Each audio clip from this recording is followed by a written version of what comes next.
After nearly a century of caring for local veterans, the VA Medical Center in Northampton is on the chopping block.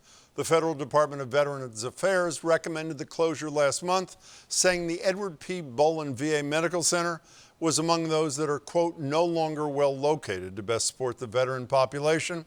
Instead, the department says the 21,000 former service members who currently rely on the Northampton facility can be better served by other existing VA centers in the region. But plenty of others disagree, including nearly every member of the Massachusetts delegation who signed a letter expressing deep concerns about the proposal. The lead author of that letter, Congressman Jim McGovern, joins me now. He's also chair of the House Rules Committee. Congressman, it's good to see you. Happy to be with you. Before we talk about U.S. veterans, can we talk about men and women fighting in Ukraine? Are you comfortable with the level of support our government is providing President Zelensky's? I am. I mean, we're providing a great deal of support, and we're going to continue to provide support. I understand where President Zelensky is coming from. He always wants more. We are providing him more, and our allies are providing more as well. I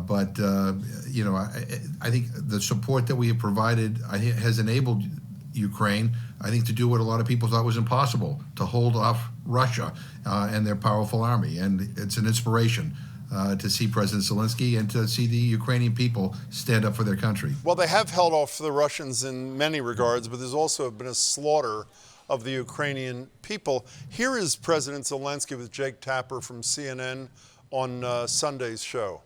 Every year on Holocaust Remembrance Day, politicians put out statements that say never again. When the world says never again, do they ever mean it? I don't believe the world. After we see what's going on in Ukraine, we don't believe the words. After escalation of Russia, we don't believe our neighbors. We don't believe all of this. By the way, and as I'm sure you know, Congressman, President Zelensky had relatives who died in the Holocaust. Sanctions, weapons, no one would quarrel that we've done a lot. But as I said, the slaughter continues. It seems that in many ways President Putin is deciding how far we can go. He says he'll consider air cover an act of war, troops an act of war. He even said this week more weaponry is an act of war. Well, there will be more weaponry and there will be more air support provided directly to the Ukrainian military. But let's be clear. I mean, Vladimir Putin is a brutal dictator. He's now added war criminal to his resume. What he has done in Bucha and what he has done in other places are tantamount to war crimes. He's crossed a line, quite frankly, that there's no going back. And he'll never be welcomed in the international community again. He's now in a league with Kim Jong-un in North Korea. And so, yes, we have to try to find a way to get them to back off. But the world needs to hold Putin and those who are complicit with him accountable, whether it's the International Criminal Court or others. They at a minimum have to be world pariahs, and they will be. But the U.S. doesn't even belong to the International Criminal Court. Isn't that a great inhibitor? It's unfortunate that we're not a member of the International Criminal Court, but that doesn't mean we can't be supportive. That doesn't mean we can't provide help with making sure we're maintaining evidence and building a case against Putin and those who are complicit with him. By the way, it's not just Putin. It is everybody who is justifying this, everybody who's been on the battlefield, everybody who's ordering these mass killings. Can we come back to the United States? I mentioned in the lead you are leading the fight to keep the Northampton VA open. Why do you oppose the closing, and what's the likelihood of success in your estimation? Look, for years I've been fighting to get a VA facility built in Worcester because veterans in central Massachusetts have to go to either Northampton or to Boston for their care, and they had huge waiting times accumulate. And we finally were able to get something built in Worcester in conjunction with UMass Medical School. Now they're talking about shutting down the VA facility in Northampton. Thousands and thousands of veterans rely on that place. In the justification for potentially closing the facility, they talked about all these investments that need to be made. What that report doesn't say is those investments have been made. Tens of millions of dollars have recently been invested in that facility to bring it up to standard in a whole bunch of ways. So the notion that somehow it is appropriate to even consider closing it makes absolutely no sense to me. So why are they doing it? What's their agenda? Well, I don't know what the agenda is. I mean, they are following a recommendation in a bill that Congress passed a while ago. I didn't support it, by the way, but that talked about, looking at all of our military base, our VA facilities and seeing, where we might find savings by closing it. This is not the place they should be looking. And we've sent a letter to the VA Secretary, Dennis McDonough. I'm going to talk to him next week. I'm doing a listening session tomorrow in Northampton where we're going to listen to our local veterans and get firsthand testimonies of why it should be remained open. But this cannot happen, and it should not happen. And they ought to they ought to make that clear immediately, because a lot of our veterans, are dealing with all kinds of anxiety over the potential that this must be closed. But this is a stupid recommendation, and it needs to be brought to a close. If you also go 12 miles down the road in that same part of the state was the horror at the Holyoke Soldiers Home, where 76, maybe counting the next year, 77 veterans died. And it seems to me, Congressman, there's been very little accountability. Criminal charges brought by the Attorney General against the two top leaders there were dismissed by a court. A guy who was an interim head picked by Governor Baker has now filed a whistleblower complaint saying he was fired as soon as he filed something with the Inspector General. Can you tell a veteran that there's been any real accountability on that front either? No, and again, our heart aches for those who lost their life at that facility and for their families, and they deserve the truth and they deserve accountability, and we need to make sure that happens. In the meantime, the idea that you might close a VA facility that provides health care to thousands and thousands and thousands of veterans in Western Massachusetts makes absolutely no sense to me. Let's go to another topic. I'm sure you read Senator Warren, your colleague's op-ed in the New York Times. Let me just read you one line from it. She says, to put it bluntly, if we fail to use the months remaining before the elections to deliver on more of our agenda, Democrats are headed toward big losses in the midterms. Do you share her view? I do. I mean, I think the challenge for Democrats is we need to remind people what we've done. I mean, we have Republicans taking credit for projects in the American Rescue Act and in the infrastructure bill when they voted against these bills. We need to remind people what we've done, what our agenda is to get us out of this inflationary moment in our economy, to help try to deal with the cost of energy. And then we also have to, quite frankly, we have to draw comparisons. I mean, I'm the first to admit the Democrats are not perfect, but let me be honest with you, they're nuts. All right, I'm just telling you.